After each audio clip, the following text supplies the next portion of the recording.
Eu sou o Amílcar Correia e este é o P24. Trump bloqueia Hormuz. Esta guerra é útil para quem? O frente a frente entre Estados Unidos e Irão não acontecia há mais de uma década. O momento prometia ser histórico, mas 21 horas depois, o acordo de paz não foi alcançado. Donald Trump decidiu bloquear o tráfego naval com origem e destino ao Irão e diz que lhe é indiferente se Teherão volta ou não à mesa das negociações. Ou seja, os Estados Unidos pretendem abrir o Estreito de Hormuz, bloqueando-o. A decisão do presidente dos Estados Unidos vem na sequência do fracasso das negociações no fim de semana no Paquistão. Convencer Trump a atacar o Irão foi uma grande vitória para Benjamin Netanyahu, mas o primeiro-ministro israelita tem pouco interesse em acabar com esta guerra agora e continua a bombardear o sul do Líbano, onde já morreram mais de 2.000 pessoas até o momento. Netanyahu garantiu que a guerra eliminaria a ameaça nuclear do Irão, destruiria o seu programa de mísseis balísticos e criaria as condições para o povo iraniano derrubar o seu governo. Nada disto está garantido ou foi atingido. O Líbano não deveria ser o bode expiatório para um governo israelita, que está frustrado porque foi alcançado um cessar-fogo entre os Estados Unidos e o Irão, criticou o ministro de Negócios Estrangeiros francês. Israel e Líbano, entretanto, iniciam hoje negociações. Mas as negociações entre Israel e o Líbano estão marcadas para terça-feira em Washington. E a França e o Reino Unido vão organizar nos próximos dias uma conferência com os países que dizem preparados para contribuir numa missão multinacional com o objetivo de restabelecer a liberdade de navegação em Hormuz. Os europeus vão a tempo? Joana Ricardo, especialista em Médio Oriente e professora de Relações Internacionais na Universidade do Porto, é a convidada deste episódio. Bem-vindos ao P24, seu dia começa aqui. Joana Ricardo, obrigado por ter vindo a este P24, mais de 40 dias depois do seu início. Esta guerra tem alguma atualidade para as partes em conflito e para quem em especial? Bom, muito obrigada, Amílcar, pelo convite. É um gosto estar consigo. Eu diria que essa guerra teve muita utilidade para uma das partes do conflito, e geralmente é a parte que esquecemos de incluir na equação quando falamos do que se passa, porque grande parte da discussão tem sido sempre das trapalhadas de Donald Trump, portanto dos Estados Unidos e do Irão, que é a parte visada e que também, obviamente, tem amplificado a escala regional e global da guerra. Teve utilidade para o governo de Benjamin Netanyahu, que, para começar, da perspectiva individual, ainda no dia de ontem, Benjamin Netanyahu era suposto testemunhar no tribunal por conta do seu processo por conta da corrupção e do abuso de poder, que já é julgado desde 2019. E foi mais uma vez adiado por conta do estado de exceção e da guerra. Então, Benjamin Netanyahu já consegue mais uma vez evitar a justiça do seu país por conta do estado constante de guerra. Por outro lado, nós temos um primeiro-ministro que há 30 anos que declara que o Irão é uma ameaça existencial iminente à segurança de Israel e que em coisa de 3 semanas iria adquirir armamento nuclear. 30 anos passados, o Irão não parece ter nenhuma capacidade credível de dissuasão que não seja econômica e, no entanto, Benjamin Netanyahu conseguiu a guerra que sempre quis e que tem 79% de aprovação dentre a população israelita. Portanto, melhora imenso a imagem do primeiro-ministro e da sua política extremista e radicalizada, porque Benjamin Netanyahu tem sofrido uma série de contestações, inclusive antes do 7 de outubro de 2023, o Estado de Israel passava por 40 semanas de manifestações constantes, as maiores da história do Estado de Israel, e isso traz de volta Benjamin Netanyahu para uma taxa de aprovação num ano eleitoral. Na perspectiva de Estados Unidos e Irão, o que nós sabemos é que o acordo que estava a ser negociado com a moderação do Oman haveria de ter chegado, de acordo com os moderadores, num ponto de algum consenso relativamente ao desescalar da questão nuclear, que Donald Trump utilizava como motivação para a negociação com o Irão.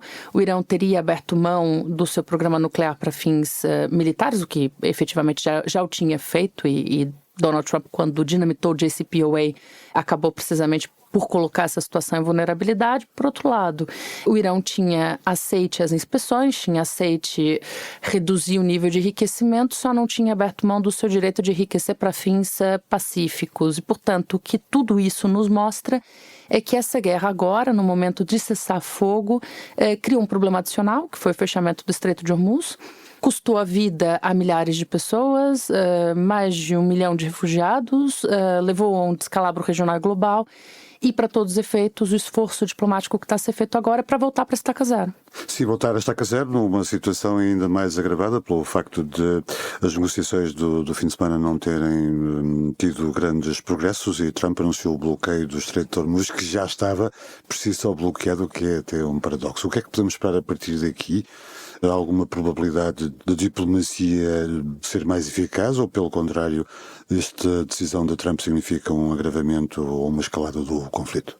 Bom, começo por dizer que não podemos esperar a abertura do Estreito de Hormuz. 2 negativas não vão dar uma positiva e, portanto, a ação inusitada de Donald Trump de declarar o bloqueio do Estreito de Hormuz, visto que não conseguiu evitar que o Irão bloqueasse o Estreito de Hormuz, portanto, bloqueará ele mesmo, não vai levar ao fim da crise. E já agora, mesmo com o retrocesso discursivo dos Estados Unidos, porque Donald Trump tinha dito que não ia passar nenhum navio por aquela região e que, inclusive, fazer atos de pirataria, indo atrás dos navios que tivessem pago qualquer tipo de tarifas ao Irão, que não teriam passagem segura, o que também é uma outra ameaça muito pouco fácil de acreditar que vem de um presidente norte-americano. Mas a Casa Branca recuou e disse que, na verdade, isso só vai servir para os navios que tenham destino ou procedência do Irão. E isso não vai levar à abertura do Estreito de Hormuz, e eu explico porque a razão é simples. O próprio Irão não tinha colocado uma portagem no Estreito de Hormuz. O fechamento do Estreito de Hormuz, o Irão dizia isso, que não tinha verdadeiramente fechado o estreito estava aberto, tinha a ver com a insegurança de navegação, com o preço alto dos seguros, com o receio que havia de se passar por aquela zona e, de facto, o que Donald Trump vem fazer agrava essa situação, independentemente, então, de dizer que vai garantir passagem segura para outros navios, mantém-se a situação de instabilidade, portanto, tenderá a crescer e aprofundar a crise do Estreito de Hormuz, sendo que ainda no dia de hoje já ouvimos também algumas movimentações de novo por parte dos Houthis e, portanto, eu começo a responder a sua questão. A escalada norte-americana vai ser respondida pelo Irão com escalada. E o Irão poderá vir agora a mobilizar a sua relação com os Houthis no Estreito de Bab el-Mandeb, que vai levar, obviamente, a mais um bloqueio comercial naval profundamente relevante, porque aquele estreito é por onde passam 20% do comércio marítimo global. E, portanto, um fechamento vai certamente levar a uma escalada. Não quer isso dizer que a diplomacia morreu. Inclusive, o que nós temos de relatos é que quase tudo tinha sido acordado na reunião de Islamabad.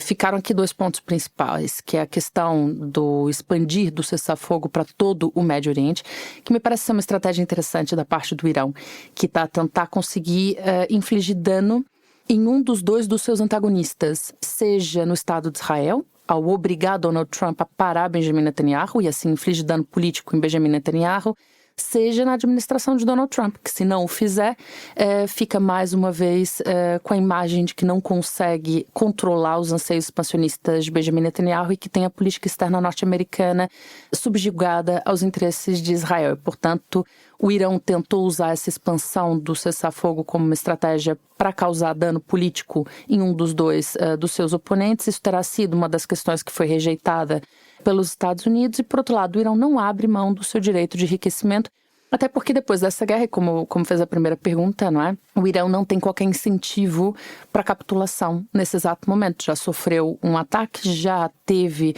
diversas baixas na sua liderança. Nesse exato momento, ao contrário do que diz Donald Trump, o regime está radicalizado ainda mais e está ainda mais linha dura e tem muito poucos incentivos para voltar para uma posição negocial, tem mais incentivos para entrar numa posição de linha dura e repor sua dissuasão credível, nomeadamente através da questão econômica. Mas os canais diplomáticos se mantêm abertos e, portanto, é de se esperar que, com essas notícias, ainda assim, a diplomacia esteja a operar de forma silenciosa e talvez prova disso seja o facto de que, pese embora tenhamos assistido a toda essa situação de fim de semana e ao bloqueio, em cima do bloqueio dos Estados Unidos ao Estreito de Hormuz, ainda não vimos o fim do cessar-fogo. Israel aproveita, entretanto, para ocupar 10% do Líbano, não vai querer parar a guerra. Israel será, a partida, o elemento deste conflito que quererá mantê-lo na ordem do dia. E, entretanto, temos negociações com o Líbano. É de esperar algum resultado destas inéditas negociações entre Israel e Líbano?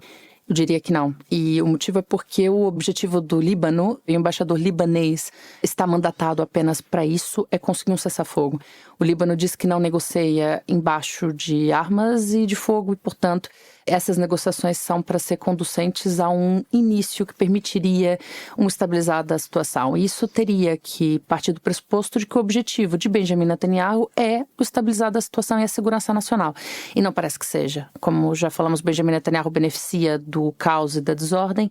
Para além disso, seus ministros de extrema-direita linha dura e de messianismo cego, como Bezalel Smotrich e Itamar Ben-Gvir, já vieram declarar que o processo e o projeto da Grande Israel está em marcha, que agora já não tem retorno. Há aqui uma declaração inequívoca e à luz do dia de que o objetivo é mesmo a expansão territorial e a ocupação desses territórios e, portanto, encontra-se aqui, por parte desses atores extremistas, uma oportunidade que não haverá de se repetir. Não parece que Benjamin Netanyahu queira, de facto, sair do conflito, em qualquer circunstância que seja, e vai impor uma condição impossível para o governo libanês, que será a garantia do desmantelamento do Hezbollah. O governo libanês não tem essa capacidade e já agora isso poderia levar a uma guerra civil e a uma desgovernança completa de um Estado libanês que já é um Estado considerado por muitos como um Estado falhado e com muita dificuldade de controle do seu território como um todo. Portanto, há aqui bloqueios que parecem ser muito difíceis de se superar. Isso é uma pressão que foi feita por Donald Trump sobre Benjamin Netanyahu. Por um lado, temos nessa ideia de Grande Israel, temos ao mesmo tempo, em paralelo, o asfixiar da Cisjordânia e o lento genocídio de Gaza, que estão nos escombros do Irão. Portanto, estamos a assistir a uma estratégia em surdina, na sombra de um expansionismo que não encontra qualquer tipo de reprovação internacional. Encontra reprovação internacional, não encontra ação internacional. Durante todo esse período da guerra de Israel contra a faixa de Gaza, depois do atentado terrorista do Hamas contra o Estado de Israel, nós só vimos a comunidade internacional tomar ação, a chamada comunidade internacional tomar algum tipo de ação mais efetiva no fim de 2023 e início de 2024, quando os Houthis fecharam o Estreito de Bab el-Mandeb, que me recordo muito claramente que na altura foi Rishi Sunak, o primeiro-ministro britânico, junto com Emmanuel Macron e Joe Biden dos Estados Unidos, a se juntarem para fazerem uma ação naval na zona do Estreito, porque, de acordo com Rishi Sunak, a linha vermelha não era o genocídio, era o bloqueio do comércio marítimo livre global. E, portanto, esse foi o único momento de real ação. O que nós temos assistido é uma criminalização da ajuda humanitária, das agências, das organizações, da própria Organização das Nações Unidas. A vulnerabilidade cada vez maior de uma população que vive, como referiu, sob escombros físicos, materiais, da destruição da sua própria terra, e isso não tem condições de habitabilidade sanitária, mas também escombros dos outros conflitos que obscurecem a situação de vida e o genocídio em andamento que continua na faixa de Gaza. E a verdade é que, com a quantidade de problemas, com o impacto global que nós temos hoje, incluindo aqui o fechamento do Estreito de Hormuz, o preço dos combustíveis, o impacto no preço da alimentação, tudo isso abona muito pouco favoravelmente para o envolvimento internacional no caso de Gaza, que cai completamente no esquecimento. E como nós já falamos, o Amilcar e eu no passado, a continuação de um genocídio que não foi revertido pela construção de infraestrutura, pelo provimento de ajuda humanitária, pela garantia de que as crianças voltam a estudar, de que tem equipamento médico, de que tem comida, de que tem emprego, de que tem condições de vida. A não interrupção daquela situação só pode levar, por inércia, à manutenção da situação anterior, que era do genocídio. Por isso, o genocídio lento que continua em andamento, enquanto ninguém fala sobre isso. De alguma forma, Gaza e o silêncio que Gaza suscitou justifica que se faça algo semelhante no Líbano, e penso que é isso que estamos a assistir. Joana, para acabar, França e Reino Unido vão organizar nos próximos dias uma conferência com países que dizem preparados para contribuir numa missão multinacional para restabelecer a liberdade de navegação em Hormuz. Há algum papel ainda para os europeus neste conflito? Bom, eu começo por dizer que os europeus tentaram ter um papel nessa dimensão da abertura do Estreito de Hormuz e, portanto, que não é de envolvimento político, pese embora o discurso dos líderes europeus, com exceção de Pedro Sánchez de Espanha, sempre foi de apaziguamento das ações de Donald Trump até determinada altura e também de condenação do Irão e do programa nuclear iraniano, que até agora não se mostrou existente ou, de facto, uma ameaça, visto que o Irão, pelos vistos, vistos não tinha essa ferramenta de dissuasão, repetindo uma narrativa de Donald Trump, como se o Irão tivesse sido o lado agressor, que pese embora tenha um regime profundamente deplorável e cuja queda seria vantajosa para todos e principalmente para os iranianos, não parece de todo que possa ser colocado aqui como lado agressor nesse conflito. Obviamente, depois que o conflito se inicia, o Irão começa também a cometer uma série de crimes de guerra e é tudo profundamente deplorável. Mas a verdade é que os países europeus têm tentado não ter uma ação política, um lado político, com exceção desse discurso, e têm tentado apenas agir na dimensão econômica. E tentaram fazê-lo pelo Conselho de Segurança das Nações Unidas, com uma resolução que foi proposta pelo Bahrein, que visava autorizar a utilização, nem que seja defensiva, do uso da força com o intuito de abrir o Estreito de Hormuz, porque há uma implicação muito clara para os países europeus desse conflito todo. E se houver o fechamento dos Estreitos de Bab el-Mandeb, ainda mais, porque por ali também é onde o trânsito para o Mediterrâneo é feito. E, portanto, terá um impacto ainda maior nas economias europeias, que já prevêem um estado de recessão, inflação e um aumento, então, de todos os preços, incluindo o que nós já assistimos os combustíveis. Os países europeus já começam a perceber que há aqui uma insustentabilidade da manutenção dessa parte do conflito, da questão econômica, e parece quererem buscar aqui uma forma de agir nesse sentido. No conflito em si, não. Isso é problemático, porque fica aqui em causa como tem sido a Europa dos valores, a Europa que se posiciona de acordo com o direito internacional, com as instituições, com o Estado de Direito, uma Europa que cada vez mais parece estar no estado de amnésia quando reproduz discursos que não fazem qualquer sentido com vistas à realidade factual. Obviamente uma perda para uma Europa que poderia se projetar agora como um ator global cada vez mais relevante. Joana, obrigado por ter vindo a este P24 para falarmos sobre a atual situação no Médio Oriente. Obrigada, amiga. Welcome aboard. E mesmo estando mais próximo do céu, decidiu não dar propriamente a outra face a Donald Trump. I don't want to get into a debate with him. I have no fear of neither the Trump administration nor speaking out loudly about the message of the gospel. Donald Trump, numa aparente resposta às crescentes críticas do Papa à guerra dos Estados Unidos e de Israel contra o Irão e às duras políticas de imigração da administração Trump, afirmou que Leão XIV era péssimo. Numa publicação na sua rede social, Trump escreveu: "O Papa Leão é fraco em matéria de criminalidade e péssimo em política externa." O Papa respondeu a bordo do avião papal para Argel, onde inicia uma visita de 10 dias a 4 países africanos, dizendo: "Continuarei a manifestar-me veementemente contra a guerra." Obrigado por ver o P24. Voltamos amanhã. Para não perder os novos episódios, subscreva este podcast do Público na sua aplicação preferida. Para além deste programa, há mais para descobrir em público.pt/podcasts. O Público fica no ouvido.